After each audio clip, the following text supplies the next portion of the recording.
पूजा स्थल कानून से जुड़ी याचिका पर सुप्रीम कोर्ट 17 फरवरी को सुनवाई करने वाला है। लगभग एक महीने पहले सुप्रीम कोर्ट ने इस मामले पर आदेश दिया था कि इससे जुड़े सारी याचिकाओं को क्लब कर दिया जाए। इसमें AIMIM चीफ असदुद्दीन ओवैसी की भी याचिका थी। इस बीच सुनवाई से महज 2 दिन पहले सपा सांसद इकरा हसन ने भी इससे जुड़ी याचिका सुप्रीम कोर्ट में दायर कर दी है। इकरा हसन की याचिका पर सुप्रीम कोर्ट ने कहा, हर बार एक नई याचिका दायर हो जाती है। इस पर इकरा की ओर से पेश हुए वकील कपिल सिब्बल ने कहा, क्या कर सकते हैं, हमने आपस में तय कर लिया है कि कौन बहस करेगा। इस पर सुप्रीम कोर्ट ने कहा कि इसे भी बाकी याचिकाओं के साथ ही अटैच कर दिया जाए। इससे पहले भी AIMIM चीफ असदुद्दीन ओवैसी की पूजा स्थल कानून से जुड़ी याचिका पर सुनवाई के लिए सुप्रीम कोर्ट तैयार हो गया था। ओवैसी ने याचिका में 1991 के प्लेसेस ऑफ वर्शिप एक्ट को लागू करने की मांग की है। वाराणसी, मथुरा, संभल और अजमेर जैसे शहरों में मस्जिदों के सर्वे के बीच सांसद असदुद्दीन ओवैसी की अर्जी सुप्रीम कोर्ट में पेश हुई थी। ओवैसी की मांग थी कि 1991 के पूजा स्थल कानून को केंद्र सरकार सही से लागू करे। इसके लिए कोर्ट की ओर से आदेश दिया जाए ताकि कई मस्जिदों पर उठे विवाद खत्म हो सके। इस पर बेंच ने कहा था कि हम सुनवाई के लिए तैयार हैं और इस संदर्भ में पहले से ही दायर कई याचिकाओं को एक ही साथ सुना जाएगा। साल 1991 के पूजा स्थल कानून में किसी स्थान के धार्मिक चरित्र को 15 अगस्त 1947 के अनुसार बनाए रखने की बात कही गई है।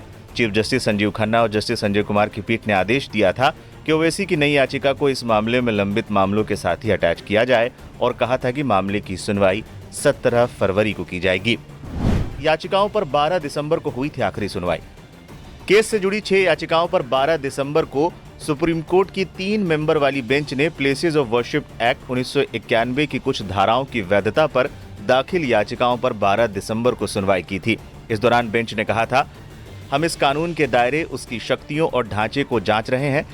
ऐसे में यही उचित होगा कि बाकी सभी अदालतें अपना हाथ रोक लें। सुनवाई के दौरान CJI खन्ना ने कहा था, हमारे सामने 2 मामले हैं, मथुरा की शाही ईदगाह और वाराणसी की ज्ञानवापी मस्जिद।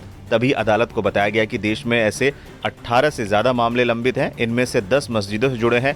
इसके बाद सुप्रीम कोर्ट ने केंद्र सरकार से याचिकाओं पर अपना पक्ष रखने को कहा था। CJI संजीव खन्ना ने इस दौरान कहा था, जब तक केंद्र जवाब नहीं दाखिल करता हम सुनवाई नहीं कर सकते। हमारे अगले आदेश तक ऐसा कोई नया केस दाखिल न किया जाए। एक्ट के समर्थन में भी कई याचिकाएं।